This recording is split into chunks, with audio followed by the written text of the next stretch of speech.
What's up, FPL fam? Welcome back to another Transfer Target special. Today is going to be Game Week 33 plus. I'm recording this before the Chelsea, Man City, and Liverpool matches. It's normally not what I want to do, but with these games so back-to-back, it's something that I felt we needed to do to get a discussion going before the deadline comes. So welcome to my Transfer Targets, my top 5, and let's get into it. Now, coming in right off the bat is going to be the potential for Utd Triple Up. Now, I'm not a United fan. I'm repping my Barcelona jersey. Awkward for an FPL channel, I know. But first off, Bruno is a must-buy. If you don't have him, you're late to the train. It's okay, jump on. You got time. But United have looked great since Bruno and Pogba entered the squad. They're creative. They look good going forward. They're solid defensively. But I want to focus on their upcoming fixtures as well. Bournemouth gave up 4 goals to Newcastle today. Aston Villa are horrible. I think they give up the most goals all season. Southampton, Crystal Palace, and West Ham. That's a potential for some great returns for your buys. That's why I think the double up is not a necessity, but a very smart choice, if not a triple up. Now, I picked a couple guys from United that aren't the obvious Martial, Rashford, that I think you need to get into your squad.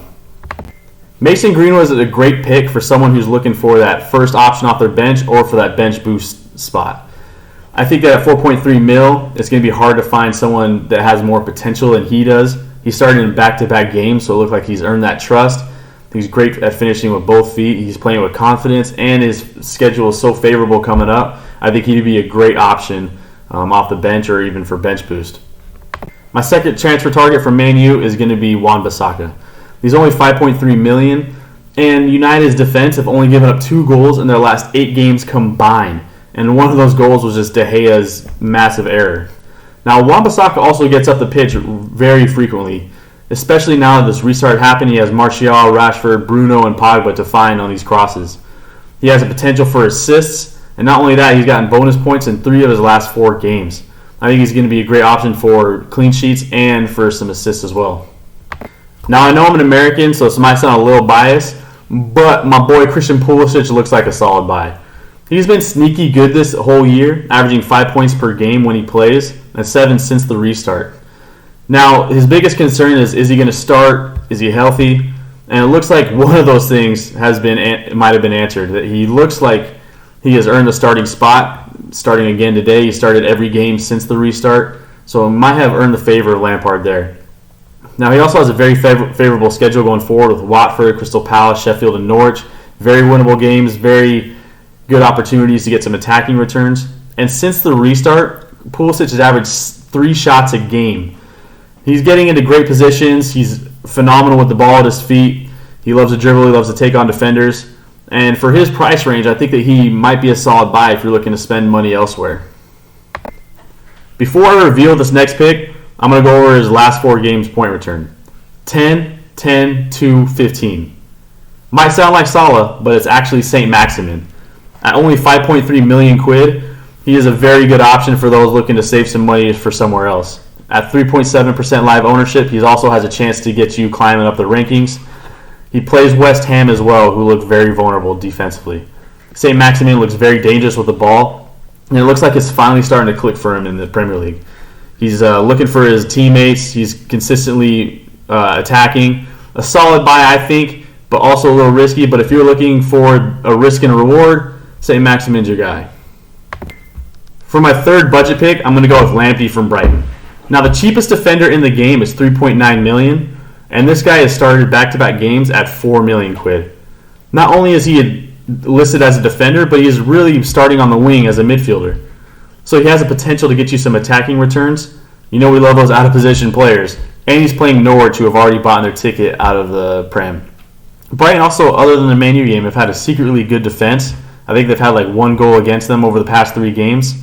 So if you're looking for someone who is a third option off the bench, if you still have your bench boost chip to be played, for 4 million, I don't think you're going to be able to find much better than him.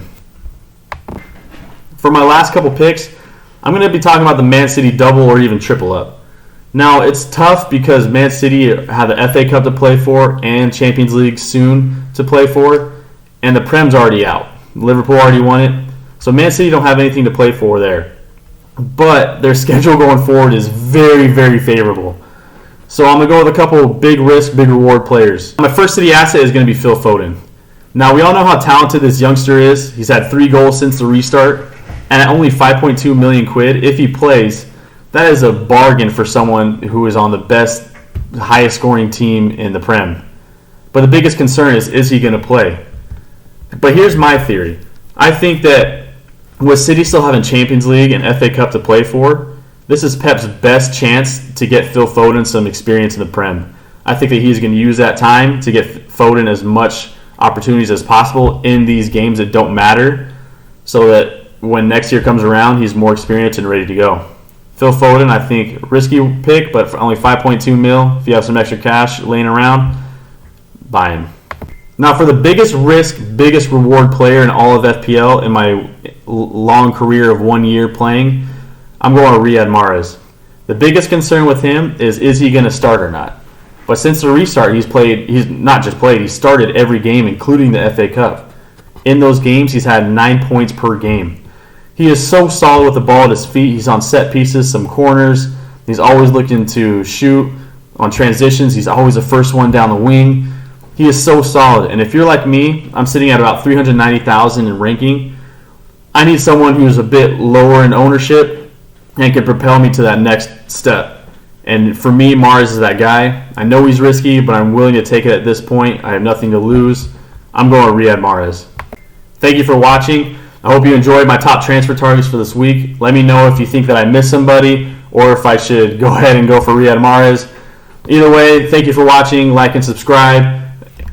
Don out.